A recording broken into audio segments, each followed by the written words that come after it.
Good evening. The topic I plan to discuss is the medically underserved, particularly the population that's affected.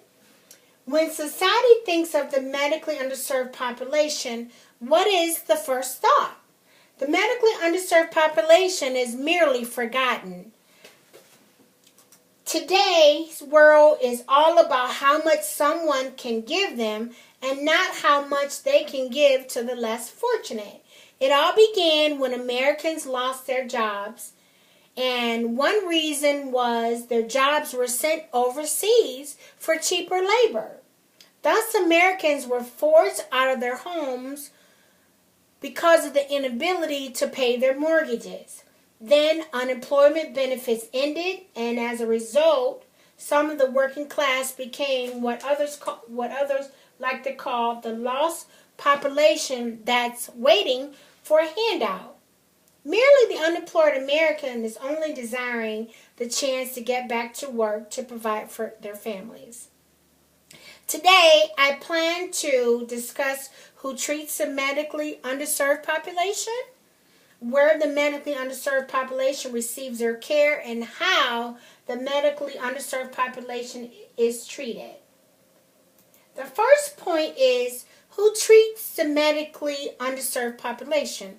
Well, it could be a member from underserved ethnic group or any minority group. Next could be a participant in the National Health Service Corps, and that is it's a part of the United States Department of Health and Human Services. These are professionals providing primary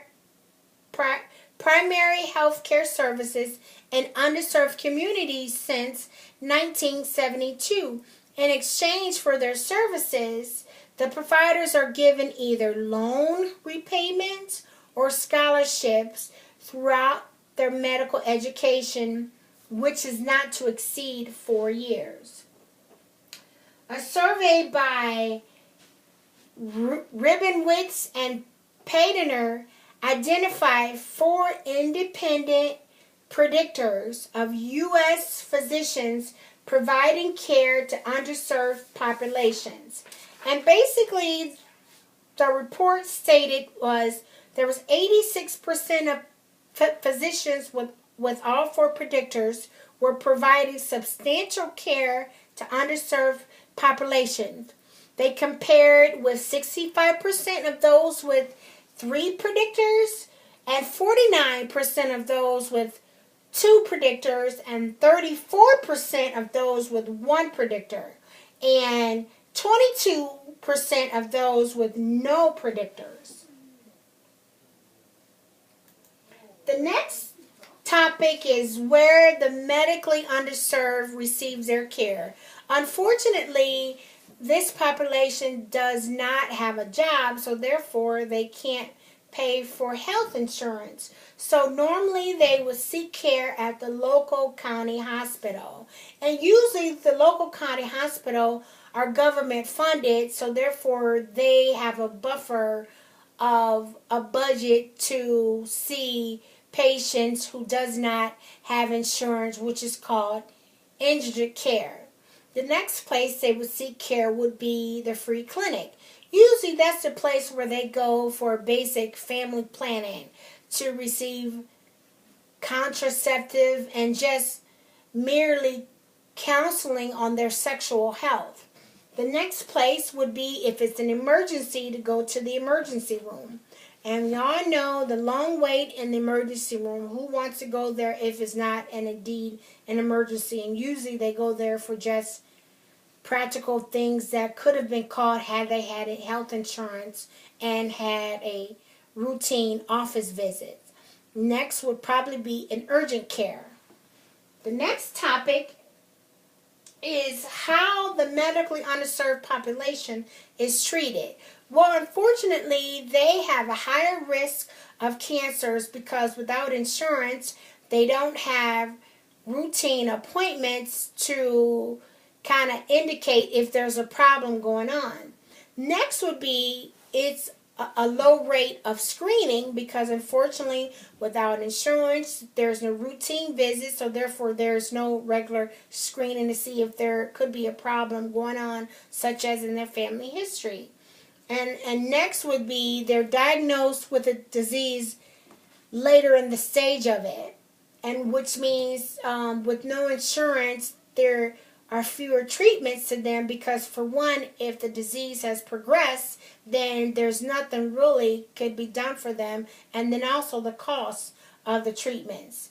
So thus this population is faced with a high death rate from just a simple cancer that probably could have been cured had they been seen sooner. In my conclusion,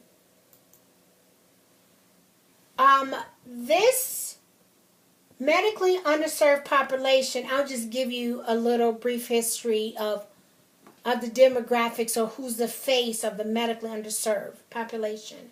Well, it could be an uninsured person, underserved mother and her child, inner city and elderly poor people, homeless families and individuals, residents of public housing, and unfortunately high-risk pregnant women, which I feel terrible for.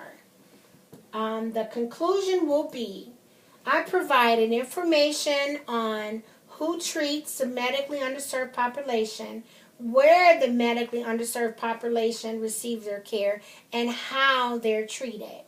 If the United States Congress were more concerned about the medically underserved populations, there would not be a need for the Affordable Care Act that was enacted by President Barack Obama, which became personal for him due to his mother's illness and when she was going through her illness with having to figure out how to pay for the treatments for the cancer that she unfortunately passed from.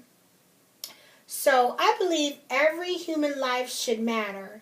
It should not be determined on economic status as to who receives the best care. Mother Teresa states it best for me. And I quote, "If you judge people, you have no room to love them." I hope this discussion was informative. Thank you.